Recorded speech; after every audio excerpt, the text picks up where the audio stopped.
Welcome everyone to another Sunday live stream. Today I'm really happy to see you again because I know Sundays is a bit problematic, but I explained a lot of times why I have to do it on Sundays, and I'm happy to do it, and I really love seeing you there too. And it's very early, but I already see the first coming into the chat, so welcome to everyone. I'll mention your names a little bit later when a few more have come in. I just see that a new member is also online, and I just want to make one quick remark for my members on Patreon.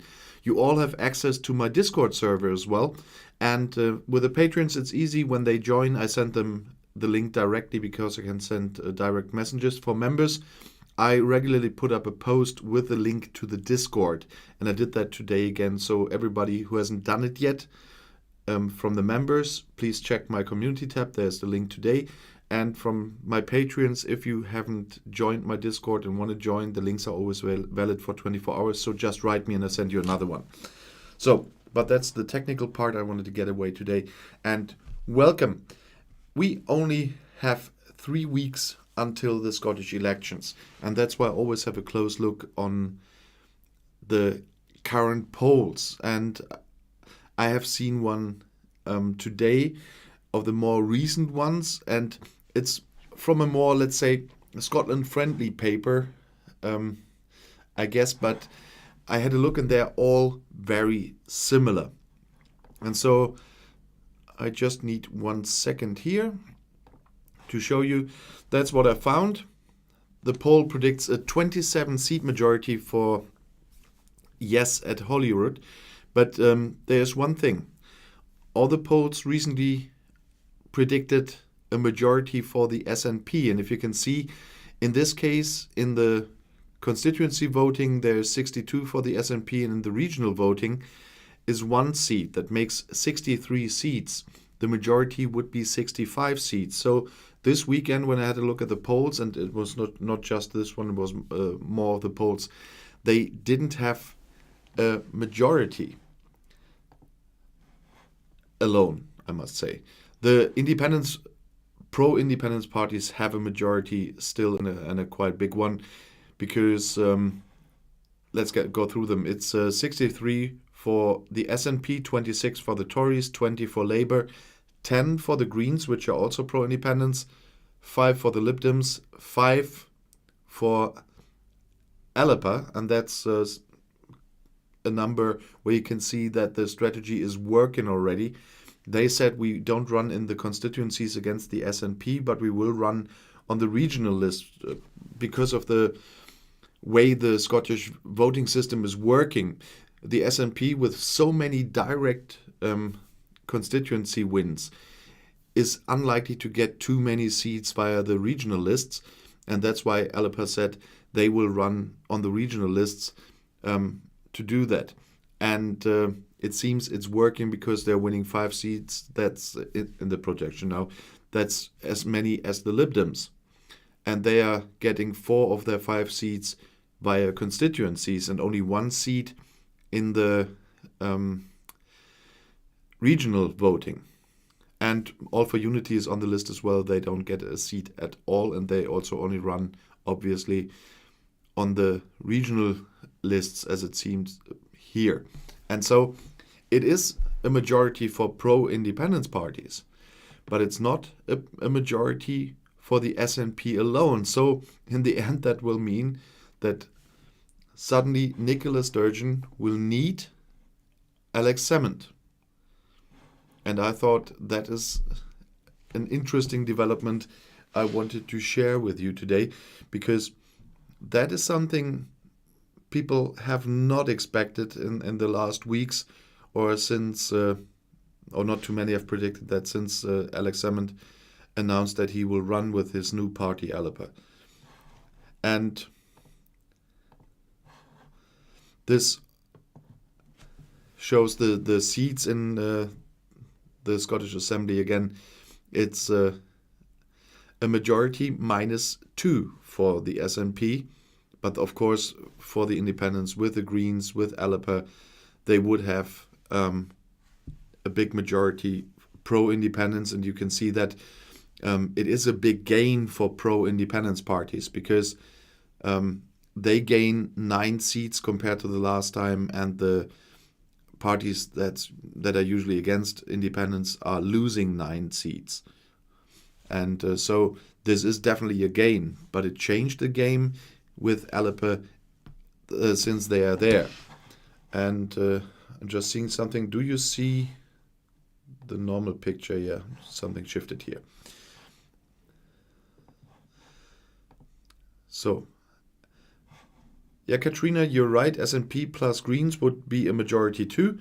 The question is, how far or how close are they in general politics, and not just in case of the independence? How compatible are they regarding all other fields of politics? Because we must not forget, this election on May 6th is not just about independence. It's about the government for the next years in Scotland, the devolution government. And so you have to have a look, how compatible are the Greens and the SNP in all political areas that they have to deal with in the next years. And Nicola Sturgeon was always counting on the 65 seats that were predicted for a long time now. Sorry. So that is a bit surprising, I must say, because the polls in the last weeks that were there saw a majority pro-independence parties that was even higher, and they always saw Nicola Sturgeon's party somewhere between the 65 majority and even 72 seats or something. So it is an interesting development that close to the election. And so far, not even the real dirt campaign from some people we expected hasn't really started yet. In the last 3 weeks of the campaign, I expect a lot to come. And we will see in what direction that will work. So it's just one picture 3 weeks before the election.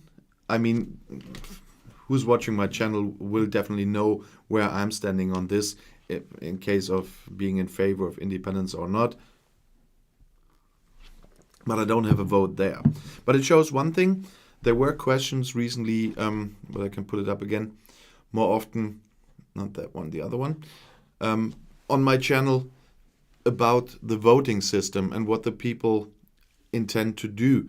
And you can really see with the developments of the recent days, as well for the Greens as for Alepe, that people are intending to give their vote for the constituency voting to the SNP, and on the regional voting to either the Greens or Alepe. You could see this in the numbers in the polls of the SNP. They are in the constituencies in several polls at the moment at 50%.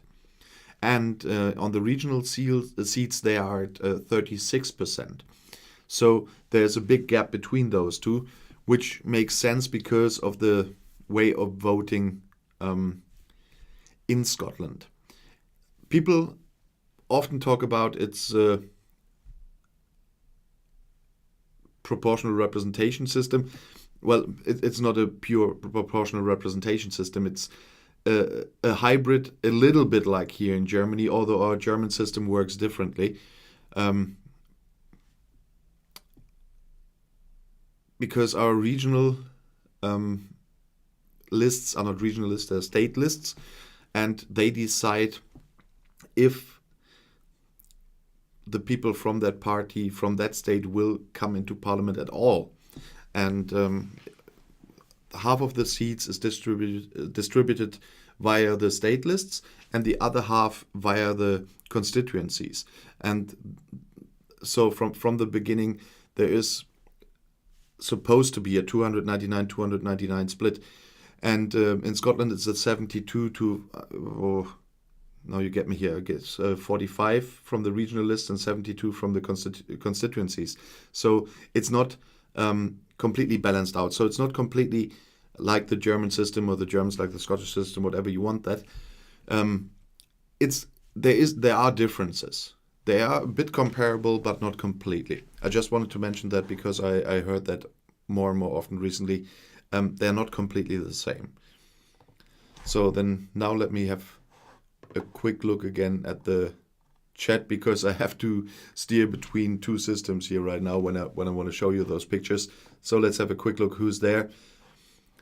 Hi Eric, hi Henk, hi Katrina, hi Uwe, hi Verti, hi Dutch Uncle, hi Dano, hi Capricorn, hi John, by the way. Who else do we have? Those are the ones writing at the moment. So welcome to my channel. We are 62 at the moment. If there's any delay, tell me, because here with my system everything looks fine, but YouTube says there's a slow bit rate at the moment. God knows why. Because on my end everything is working properly, and my CPU is not even on a quarter of what it can. Hi all shorts, by the way, haven't seen you. Hi Carl, hi Dream Dancer, hi Stanley, hi Sinimirella, from Finland. Greetings to Finland, and Klaus, greetings to Norway. It's always nice to see people from different countries on my channel. And hi Valerio, thank you for that super chat. Hi Mark, but these polls are reliable, he's asking. Well, that's I was saying, as you have seen, I've put a poll from believeInScotland.org because they had the nicest pictures there. But I compared it to English newspapers, so to speak, and stuff like that, and others, and they were all really similar right now, with the missing majority for the SNP. So I think they are so far reliable that they show what was polled this week. The polls, of course, are only directed at a limited number of people. But from my experience here in Germany, I must say our polls here are usually quite accurate, because they put in a lot of experiences, voting behavior from before and stuff like that. And so they're not very far from the truth on election day. There's, of course, with the bigger parties, there's a possibility of error from 1.5% up and down. And with the smaller parties, just up around 0.5%. And they are usually quite accurate. And hi Stevie O, nice to have someone from Scotland here as well, which I see right now. And hi Tommy. Just saying, the polls usually here are reliable. I'm not that experienced with the Scottish polling or British polling as I am with German one, of course. Here I follow German polling for more than 30 years, and the British one not that long. But usually they know their job. You only have to have a look that you get a range of polls. That's why I did this today as well, before I choose that for the stream, because we have a say. I don't trust any statistics you haven't forged yourself. And that's why you always have a look who booked that poll, who's paying for it, and who made it. So if you get a wide variety of polls that all show the same picture, the more reliable it gets and the more credible it gets. And in this case, I think it's a very credible picture of the current situation. But 3 weeks in a campaign are a long time. You could see this. Look where everything was 3 weeks ago. And the other thing is with independence. 3 weeks ago, we had a tie. Now, Yes is in the lead again. So, let's have a quick look here. Dream Dancer, is at the moment Independence is winning by 2 points. So we are completely in the error margin.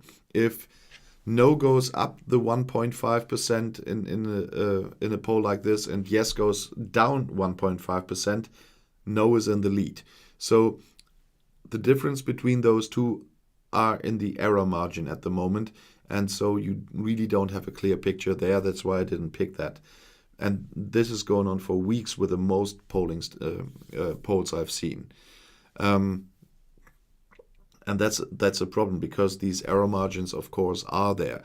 And thanks Katrina, if they in the UK polls are even worse with 3%, you're completely out of the picture there. Then you cannot predict anything.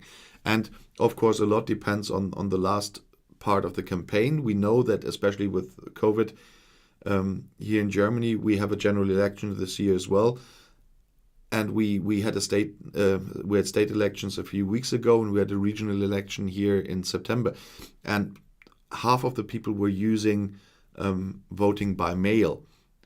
So they usually vote early.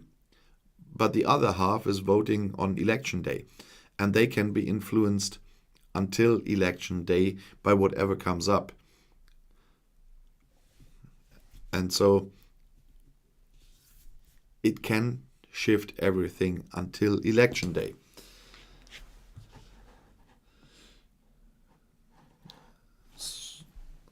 There's a quick look at the chats. I am moderating myself today, so I have to have a quick look in between. It's a bit difficult to talk into that camera and have a look here to see if there are any trolls on the way. By the way, trolls, because people are still not getting it with the links in the comments. Just one thing I want to quickly say. Links are blocked in the comments on my channel, and this is with many channels, because every day you get hundreds of bot porn links and fraud links and stuff like that. That's why all links are blocked. You sometimes want to send some to strengthen your argument, but that's something you have to live with, because the number of bots trying to push through this porn or fraud links is growing and growing. I'm quite sure YouTube is getting them out time after time, but at the moment there are so many, and I can't check all the links. There's too many messengers, and I would have to check every single link and endangering my own computer there, and that's why they are just blocked. And I'm sorry, but just don't post links. I just saw some new regulars visiting, so to speak. Hi, Son of Viking, and of course, hi, Killer. Nice to see you. We just saw us on Friday on Max's live stream, as well as some of the others. So it's like a little nice community. And yeah, thanks, dude, for mentioning that. Copy paste comments. When I see them, and I usually read the comments, I do delete them. If you copy and paste a comment several times, they're gone. If it's not important enough to write it, then it's not that important, and it's just spamming. Nobody there's never been porn on the internet. So, okay. Talking about comments, there's one thing that's still coming up all the time and over and over and over again, and that's the undemocratic European Union, the unelected bureaucrats, and so on, and so on, and so on. In the beginning of this channel, I made a video right about that topic where I put a whole set of charts together where it developed what I was telling there. So I won't torture you with the whole chart sets. That were more than 70 charts or something. But I picked the finished ones again to talk about that topic again, because it's still coming up. And yeah, David Frost himself, every minister is an unelected bureaucrat, if you want it that way, because no minister is being elected by parliament. And so I wanted to show you the examples for that again. I put something together that time to show how it's working in the UK, how it's working in Germany, how it's working in the EU. That's what I did with that video, and I still have those charts. I had to dig deep today to find them again, but I still had them. And so let's take the first one. Starting with the Prime Minister, the Chancellor, Angela Merkel is still in office, and the President of the European Commission, Ursula von der Leyen.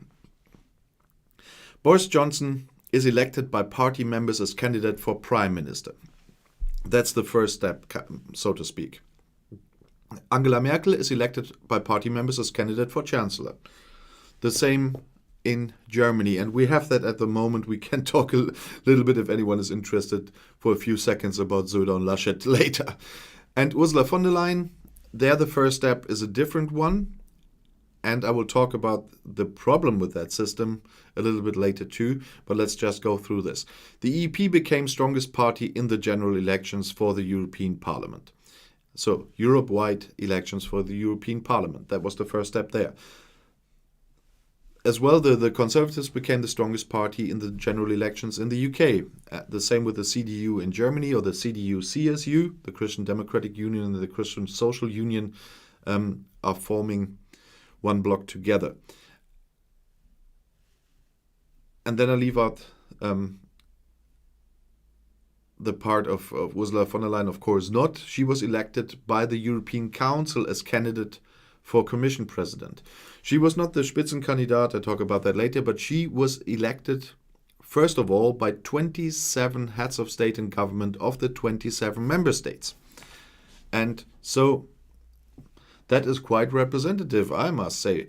And on the next step, Boris Johnson. I see nothing with elected there again. Angela Merkel was elected as Chancellor by the majority of the Bundestag, our federal parliament, and Ursula von der Leyen was elected as Commission President by the majority of the European Parliament. And that part is missing.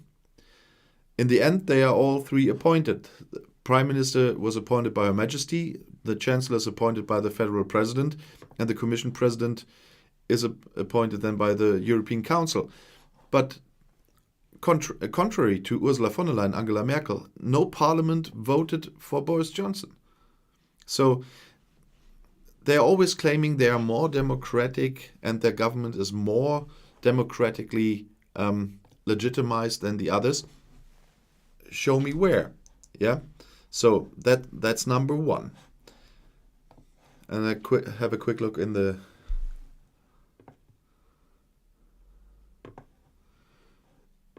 Yeah, Katrina, when he's already prime minister, if Angela Merkel goes to a vote of confidence in parliament, that's different than being elected in the first place. Because if you in the election, the other parties can put up candidates, and Angela Merkel also can go through votes of confidence whenever she thinks she needs it. Gerhard Schröder, a former chancellor, did that to get rid of parliament and get new elections. It's not an automatic system in Germany, but it is. So I'm just saying the Boris Johnson is not more democratically legitimized than Angela Merkel or Ursula von der Leyen, even if they're always claiming that. That is the major point here. Ursula von der Leyen was not the Spitzenkandidat of the EPP that time. That's what I criticize as well. If you put Spitzenkandidaten or the top candidates into the campaign, they have to be the one the parliament in the end will choose from. So there we need some reforms with a stronger power for the EU Parliament there. And because I think the Spitzenkandidaten system is the right system to use. And I criticize the CDU there as well, that they didn't do that. And I criticize Angela Merkel there as well. But it was still from that party in Germany before the election of Chancellor, they still could change their mind. If they are running, they were running with Angela Merkel, but they still could have changed their mind until election day and could have put up somebody else. So, and Parliament in the end decided, and Parliament is what we voted for. We didn't vote for a Chancellor or a Commission President or the Prime Minister. We voted for MPs, MEPs, and a party. But none of us voted for the head of government. And that's the important point when you talk about that topic. And it's always twisted that you have to keep in mind.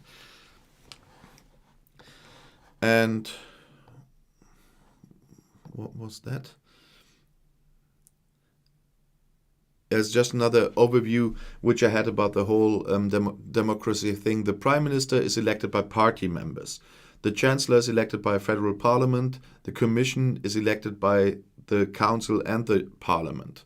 The House of Commons is elected by the people of the whole country. The federal parliament here in Germany is elected by the people of the whole country, and the European Parliament is elected by the people. In last time we voted in all 28 member countries. We were still 28 when I made that chart for the other video. And then we have the other step about people saying we are so much more democratic than you are. The House of Lords, which is the second chamber, the House of Lords is not elected by anyone. They either inherit their seats or they are appointed by the Queen after the government made a list. The Federal Council in Germany is elected by the people because it contains of the 16 state governments we have, and they once again in the state elections are elected by the people. The MPs are elected and then they elect their prime minister and government. And in the European Union, the European Council consists of the elected governments of 27 member states. And the Council of the EU, the same, is just the ministers there depending on the topic they are dealing with. And so there is, I'm not saying one is more democratic than the other, just saying it's not valid to bring the point from the other side either. Especially against the EU all the time. The people above of the right age of the 450 million people are eligible to vote for a parliament. That's something other hundreds of million people really do envy us for. I'm just seeing Cash Dummy joining. Hi there. Cash Dummy won the prize for my 10,000 subscriber game last week on the last live stream, and he already got his prize. So thank you for telling me how you that you already got it. And if you like it, I see Tom Nelson is online. Hi, Tom. Thanks for joining us. So, but I was stuck in some democracy discussion, so I have a little bit more for you there. Because there's something else with the difference, as why I said in another video that, and quoted some British people that said we need reform there. The business of Parliament is another point here. The business of Parliament in the UK is set by the government. The business of Parliament in Germany and in the EU is set by Parliament. In the United Kingdom, the bills are introduced by government. There are some backbencher possibilities, but you know how that works. And in Germany, the bills are either introduced by Parliament or the government or the Federal Council. They can, the state governments and the Federal Council can table bills as well. And in the European Union, that's another point where I criticize them. Only the Commission can table the bills, and that's what I criticize as much as I do it with the UK. It should be possible for Parliament in general to do that. They have the advantage that Parliament sets the agenda themselves, but they should be able to table the bills. In the UK then, Parliament can make amendments. That's in Germany the same, that's in the European Union as well. And it's the same with our Federal Council in Germany.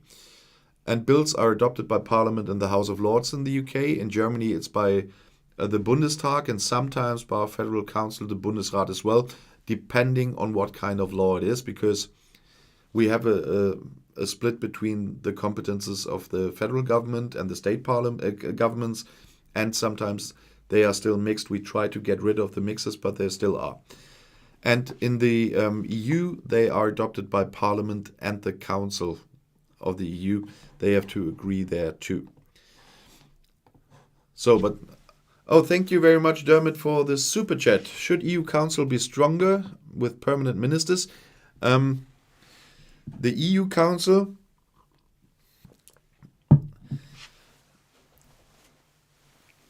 is comprised of the member states. So if the government changes there, the members of that council will change as well.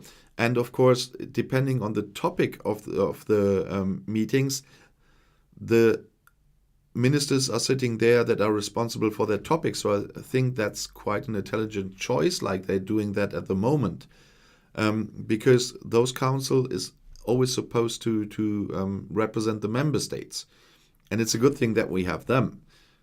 The powers of the Commission, there we have to get some reforms in case of their competences and Parliament competences. But the EU Council, as the representation of the member states, that is the thing that's supposed to be like that, and it should stay like that. Not the many votes that have to be unanimous, there we have to talk about as well, but that the member states are represented, and in the council where the ministers meet, that they are the ministers that are responsible for the topic are sitting and not always the same. I think it's a good choice. For the other thing, we have the Council of Ambassadors that are just reflecting the opinion of their governments. If you have to talk about something quickly, like Michel Barnier did several times, he just reported to the Council of Ambassadors, and so they could give the progress of the negotiations to their governments. And so I think it's the council is as strong as it needs to be. I even think that it should be reformed as well in case of the unanimous votes and the vetoes. There are too many places where the veto is. Scotland has an advantage there if they get independent, because it doesn't matter what size the country is, they have a veto there. But there are a lot of cases where you should skip the veto. That makes everyday business really problematic and makes people feel like there's so much discussion in the EU, which really isn't about trivial things. And so there need to be reforms as well. I'm just checking something quickly, not that I... No, all fine. When I was on the other deck, I would have overlooked superchats. That's why I was checking again.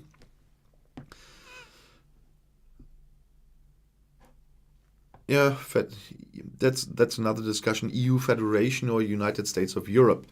I'm against the United States of Europe. I'm just saying that right now. I had the discussion in my comments a few days ago, because the United States of Europe always brings up for me the system that we have in the United States of America.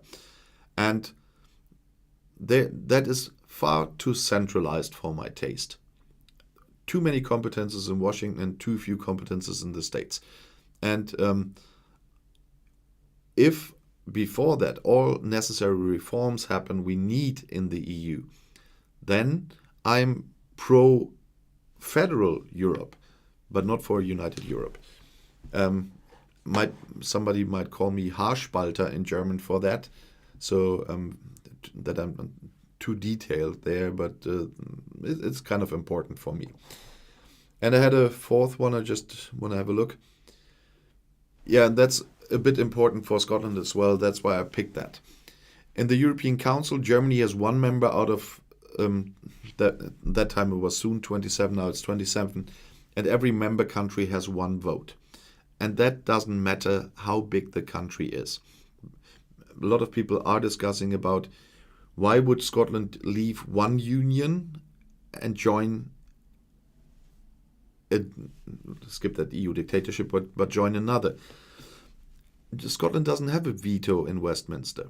They have quite limited powers compared to what they have as a member state in the EU. And in the EU, they have a veto.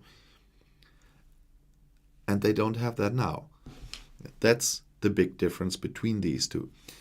And the European Parliament, Germany has 96 seats. Germany is the population-wise biggest country in Europe, so they have 96 seats out of the 751. The number of seats is depending on population, but 96 is the absolute maximum. Even if your population is bigger, Germany would have more if they hadn't kept that at 96. And in the Commission as well, Germany has one member out of 27, and every country has one Commission member. That might have been a good thing at 12 member states or something. I think it's a little bit too much, but then if that wasn't that way, I know the fighting would start. Who's eligible to have a commissioner, who's not? I think that could be arranged with something like the presidency, that there's something like we call it turnus, so that every second time it's your term to have a commissioner or something. Yeah, but that's a little bit much, I must say. But everyone has the same rights there, and it doesn't matter if you are Luxembourg or with 600,000 people, I guess, or if you're Germany with 83 million. And that's the difference. And in the EU, they all have the same rights and, of course, the same obligations. And that's what some people just don't like, having obligations. They always want to have the rights and the benefits, but no obligations. And yeah, hi Glasgow, nice to see you. Yeah, we have Scotland's voice would be heard equally in the EU. We have no say now, despite being an equal partner and one of only 2 signatories to the Act of Union. Yeah, exactly. Yeah, and thank you, Tom. All countries have a minimum of 6 MEPs, no matter how small. So the biggest 96, the maximum 96, the minimum is 6. I just put the maximum on there just to show it, that they are all equal. And that's the big difference.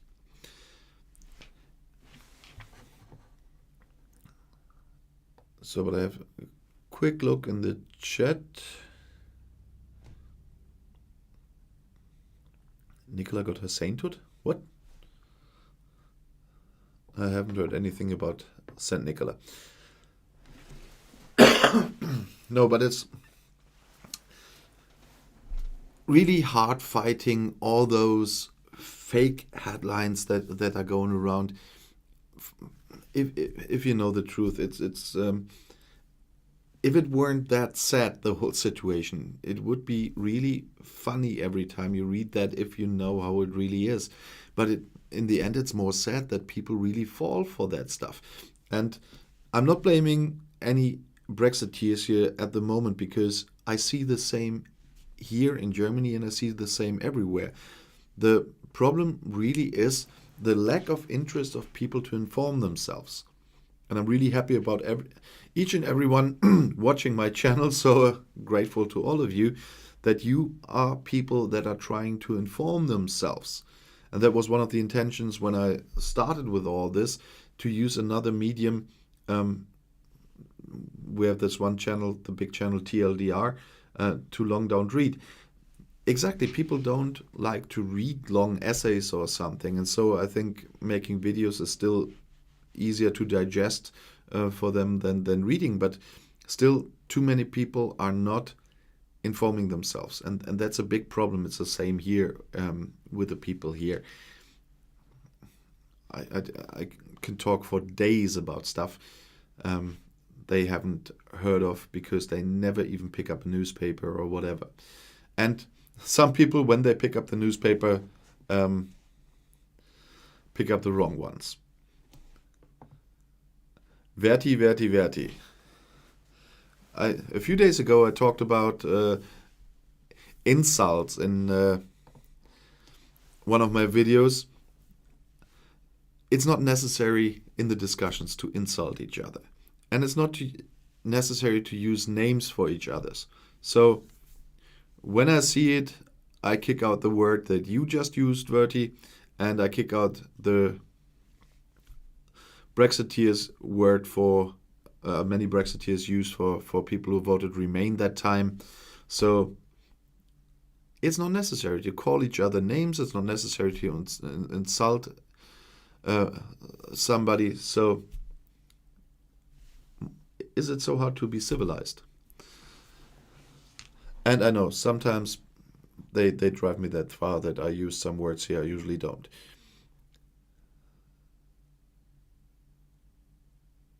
MS, hi. Today I watched a video in German language from you about federalism. It was very good. Yeah, but then if you've seen that, you've seen how many viewers that had. And the day you see how many Germans were watching that. So it's not that many who are interested in stuff like that themselves. So thank you for watching. No, it's but that's a channel that is not supposed to grow big time because I put everything in. I'm breaking every YouTube rule with that channel, just for my German viewers, especially here from my region and my constituency. I'm going to bring another video this week. We have a session of the district council next week, and I just put in a video where I explain every bill I have on my table next week, and just give a quick overview of those. So the people in my constituency who don't want to read that stuff will just know what we will be talking about and what we will decide next week for our district here. And that's what it's for. Just a little information, little fun in between, and so that will never grow, but it's not supposed to. So another point this week we were talking about was free ports. I made a video on that one as well, but I was reading a bit more about this as well. Why we have fewer free ports in Germany, for example, than we had before. We had a big free port in Hamburg, for example, that's not there anymore. And that has one simple reason. Free ports could be set up by the UK while they were a member of the EU anyway. Just to say that in the first place, because it's not a Brexit benefit. They could have done that all the time. And the same with the taxes there for the free ports and everything. No, the point is, because so much trade is going within the European Union, it was not really that necessary to have all those free ports anymore. The ones that are left are those where stuff from the outside is coming in and then going from there directly to the other member states. But a lot of them were not of any use anymore because of the European Union, because we had no tariffs between the member states. We had no tariff barriers of any kind between the member states. And so they were just not needed anymore. That's why we have so much fewer free ports, and the UK did the same. As far as I know, correct me if I'm wrong, but I think 2012 they dissolved several free ports because they were in the European Union and so much trade was going on with the European Union, they didn't need them anymore. And now that they left, Boris Johnson is putting them up again. Now they can be of some use again because you have trade barriers with your biggest trading partner. But they have the same use they had before the European Union and the Treaty of Maastricht, for all the other European countries as well. So it's nothing new, except the fact that the UK is in a new situation and the fact that they could do it all the time. So it's not a Brexit benefit. So they still have to find another one.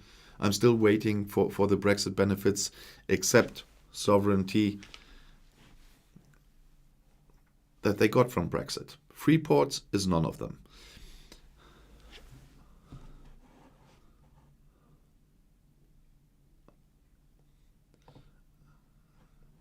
Oh, George, somehow Nightbot is very picky today.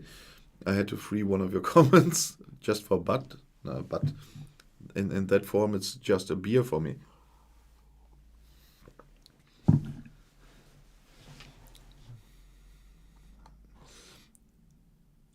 Thank you, Katrina. John Major introduced some of, but they were called enterprise zones. They are all called free zones in Europe now too. They're not called free ports anymore. They're called in German Freizonen and not Freihafen.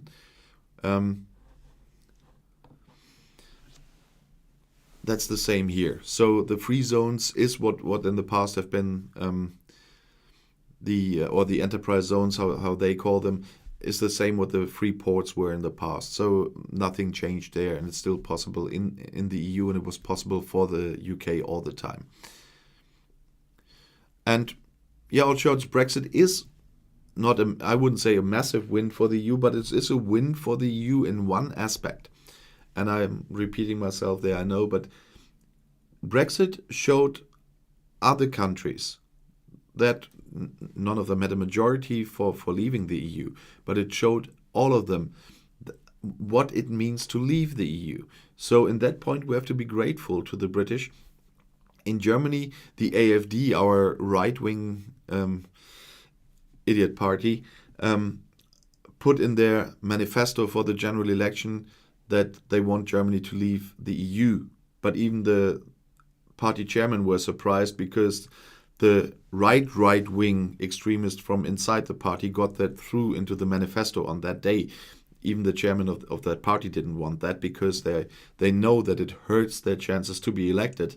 Because in Germany, you really have to search hard to find people that want to leave the EU. Because even if people don't read too much about politics, a big majority of people here realizes how important the EU is for Germany. We are benefiting big time from the EU, even if we are the biggest contributor to the EU money-wise. We are still getting out of it much more than we are putting in. And that's why there was no outcry about the recovery mechanism now, with billions of euros where we have to stand for a lot of those credits, and with the money that's paid especially to the most hit countries like Italy and so on. Nobody here is making a fuss of that, because we all know how important the EU is for Germany and that we gained much more than we put in. And so you really have to search hard to find somebody here who is pro-Dexit, as they call it in Germany. Yeah, Gavin, thank you mentioning Marie Le Pen. Brexit turned Marie Le Pen pro-EU. We will see that in the elections, how she will campaign there for that. Even Frexit would be madness for France. They are so dependent on the EU as well. I don't see any other member state leaving. And those who are the loudest and the most, I say, problematic now from the behavior of the governments inside the EU are the ones benefiting the most from being part of the EU. So even they will be the last to go, besides Germany, France, and so on. So I don't see any country leaving. And they are bringing up now when they say more countries are thinking about leaving just because of the vaccination, the vaccine buying problems they had now. Now we're getting more. They made additional contracts. The EU Commission made additional contracts for more than 50 million doses with BioNTech a few days ago. So they are clearing up their mess a bit. Just one thing where they messed up, and they did mess up there, they did. But during the whole time, the states still could have ordered themselves. Even Bavaria did that inside of Germany in case of Sputnik V, so was not supposed to, but they were negotiating. So they could have done that. And but that one thing is no reason to leave the whole club. If you're in whatever kind of club and the manager makes one mistake, do you leave the club for good? As long as he didn't put your car in flames or whatever. No, you don't. So, and that's the same with the EU. All the benefits don't go away because of one mistake. And we will be out of that again when the vaccination program is rolling. We'll be vaccinating people for years to come, because the way it looks now, every year we will need a booster injection. And so that's why they ordered for the next years hundreds of millions of doses, because it's not over when we are all vaccinated once or twice. In case of Johnson being out now, I would say twice. And Jürgen, your name is making YouTube block every time when you are mentioned. So the name choice, was it that good? Or oh, hi Christian, you caught a small salmon. Have you been fishing in Denmark?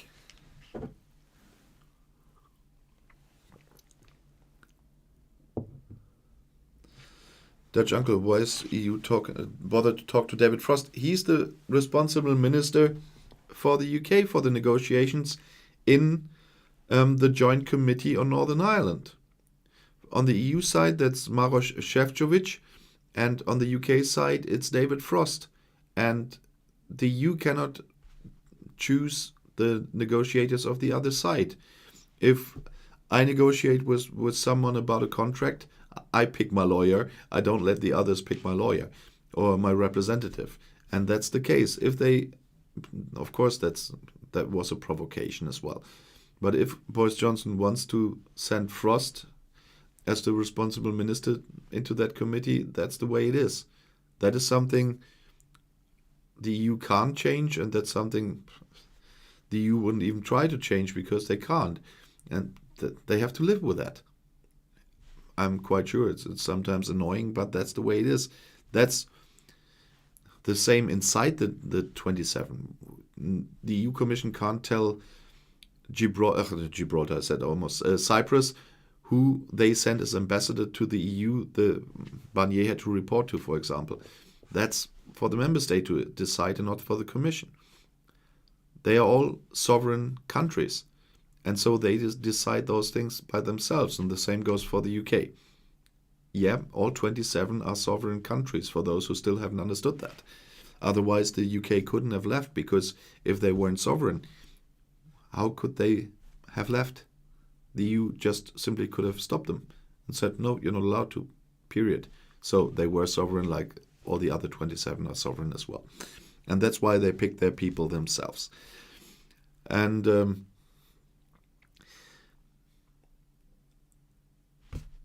where was I? Yeah, Frost. Of course, it's definitely not easy for Šefčovič to negotiate with Frost. And that he is the one responsible might be another reason why they still haven't found a solution for the problems with the Northern Ireland Protocol, because they were negotiating again. And even some, I don't know which British newspaper that was, some newspaper published, they came to an agreement. No, they didn't come to an agreement. They gave them an extension, how long they have time to answer on the letter from the EU Commission in the infringement proceedings. But they haven't found any agreement on the Northern Ireland Protocol, on the unilateral extended transition periods by the UK and stuff like that. So that discussion is still rolling.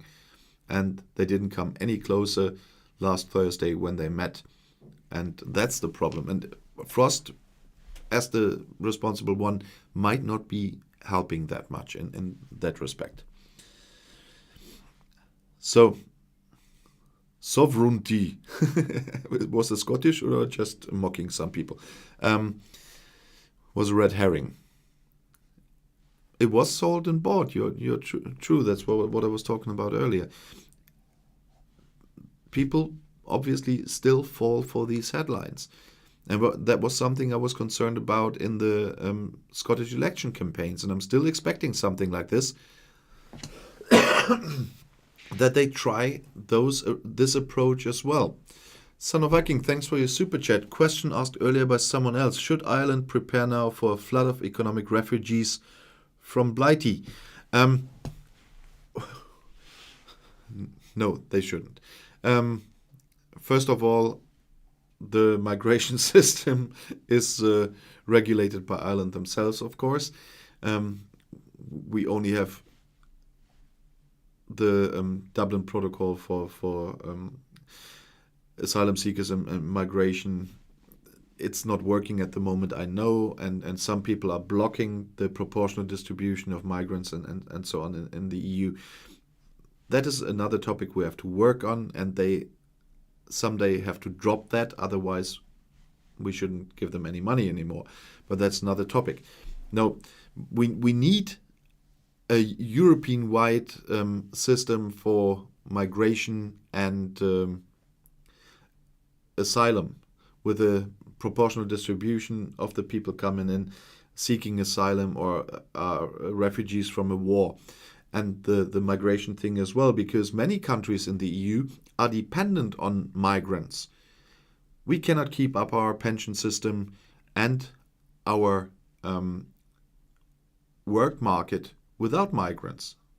there are too few people born in those years that we all can fill that on our own. So, yeah, Sean, Ireland is a net contributor to the EU, I know.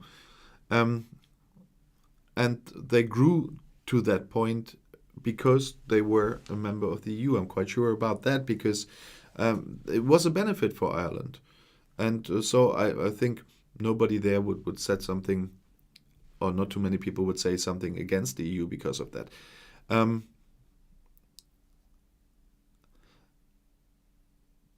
No, Mike, if you believe that nonsense, you can do that. But spreading that nonsense all over the place won't help you, that anybody of at least some knowledge of facts would ever believe that nonsense.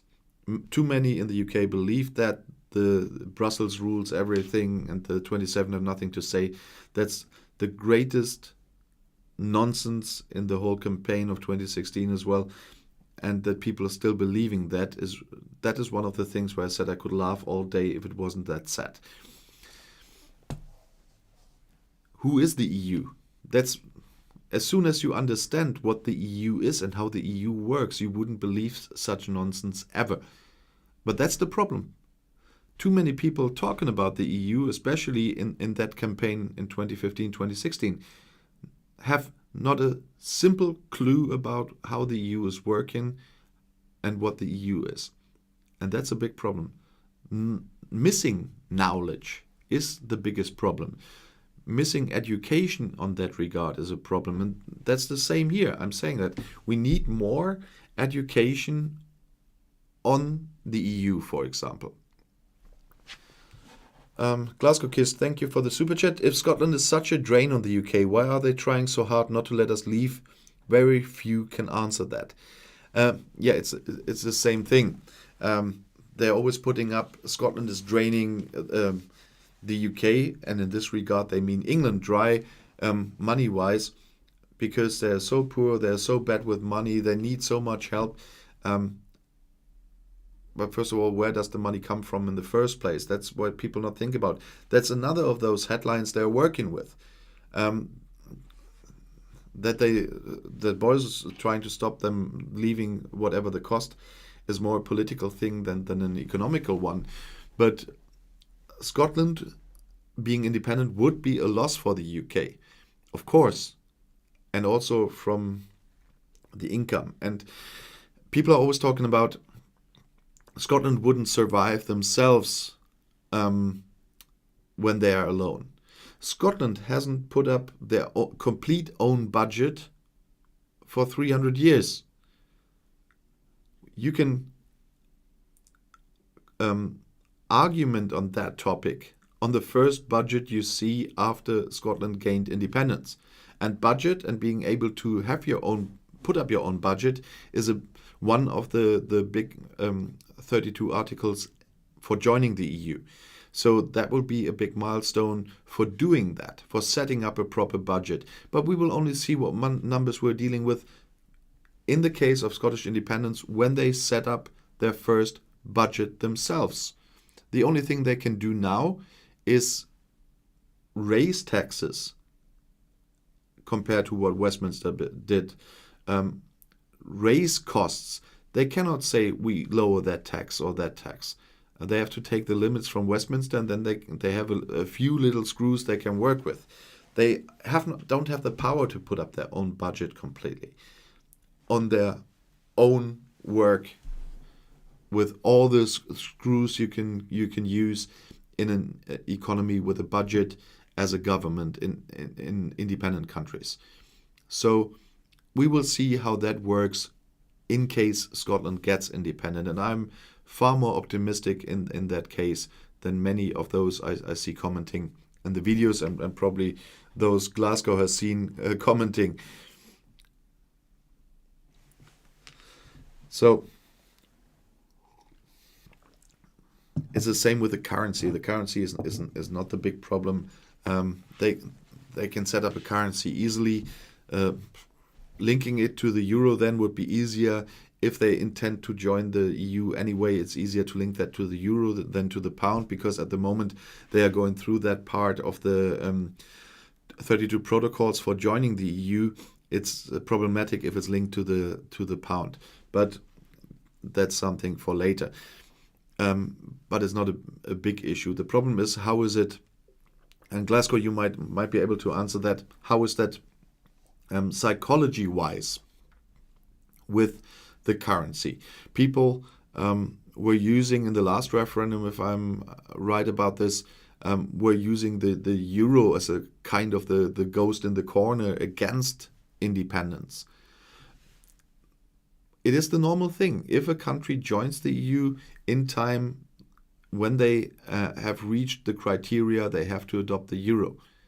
I want to try to work with facts here. So there will not be an opt-out solution for Scotland there.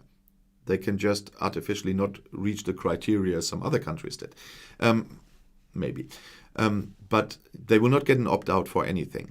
That was for members when something new was invented at that time. They were already members. But all new members will have to take the full package with all rights and all obligations, and that includes the euro. So I just want to be truthful on that point. So I will not just say anyone, oh, you can join, but you don't have to take the euro. If you reach the criteria, you have to take it. But that is one part of being here, and maybe it is. Sorry that I have to laugh.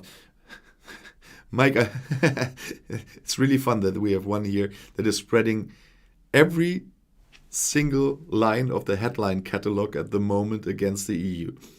We've been there with Brussels is ruling the 27. Now we've come to the vaccine situation. First of all, you should have joined earlier, because I said that myself. I talked about the situation myself, so I've been really late if you come up with that now. And second of all, it's really fun, and I see that in the comments of my videos every day, that some people are trying really to put the anti-EU handbook line by line in the comments every day, and it's always the same stuff. And you can always see when they found a new headline of the week, and suddenly all the same guys are putting that in the comments or trying to spam that in the comments. As soon as they spam, they're out. But you really can see that they agreed on a new headline we're using all week to cover up everything else, and we're doing that all week. And there is a full handbook.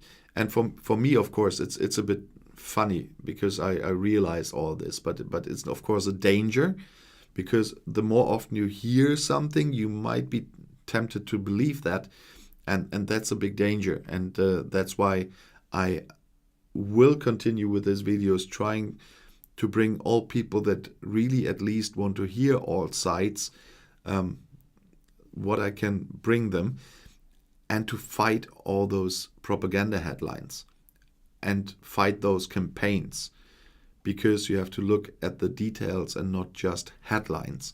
And this is a dangerous thing. And yeah, people, I'm always really tired when they start again with, we saved you in the World War. First of all, they didn't. It was others, but not them. And but they bring that up when they have no other argument anymore. But one thing is true.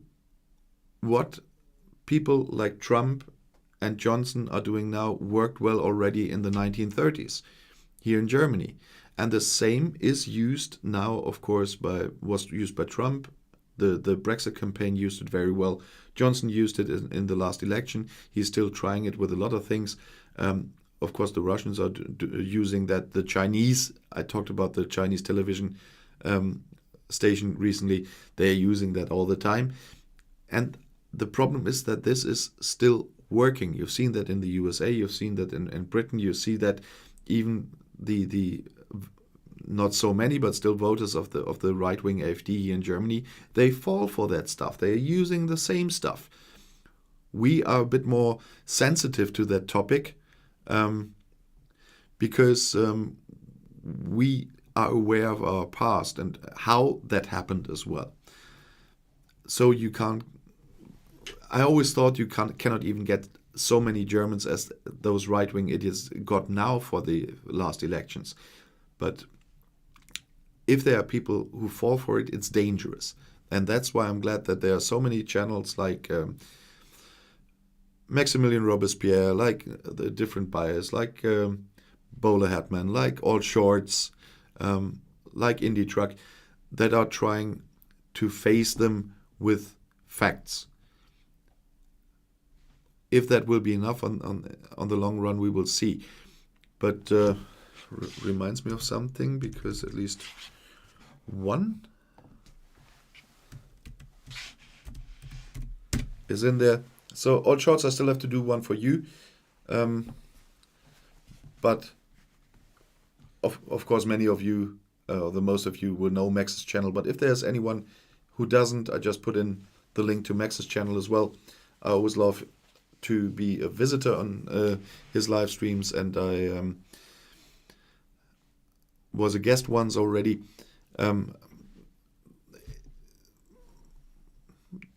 Those are the occasions where you get some more facts than just headlines.